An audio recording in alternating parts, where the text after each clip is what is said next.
ជំរាបសួរពុកម៉ែបងប្អូនទាំងអស់គ្នាវីដេអូនេះខ្ញុំសូមធ្វើការចែករំលែកតាក់ទងពី10ចំណុចដែលបង្ហាញថាអ្នកជាមនុស្សចាស់ទុំហើយ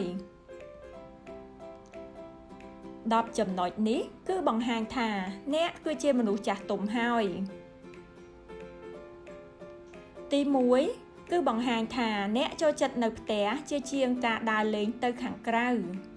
ទី2អ្នកចូលចិត្តចំណាយពេលវេលានៅម្នាក់ឯងដោយ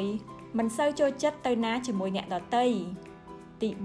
3អ្នកលែងរំភើបជាមួយនឹងកម្មវិធីខួបកំណើតទៀតហើយគឺអារម្មណ៍នេះប្រែជាធម្មតាទៅវិញទី4អ្នកលែងរៀបរាប់និយាយច្រើនប៉ុន្តែសង្កេតច្រើនជាង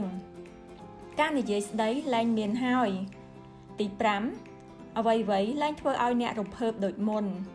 អារម្មណ៍ចំពោះអ្វីៗទាំងអស់គឺធម្មតាទី6អ្នកចាប់ផ្ដើមយកចិត្តទុកដាក់តែអ្វីដែលចាំបាច់ដំបូងគេទី7អ្នកចាប់ផ្ដើមប្រយ័ត្នប្រយែងក្នុងការរាប់អានមិត្តភ័ក្តិឬក៏មនុស្សដទៃទី8អ្នកតែងតែគិតគូរពីកិច្ចការប្រចាំថ្ងៃមុនចូលដំណេក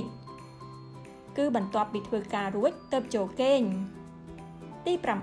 9អ្នកចូលចិត្តគិតគូររឿងអនាគត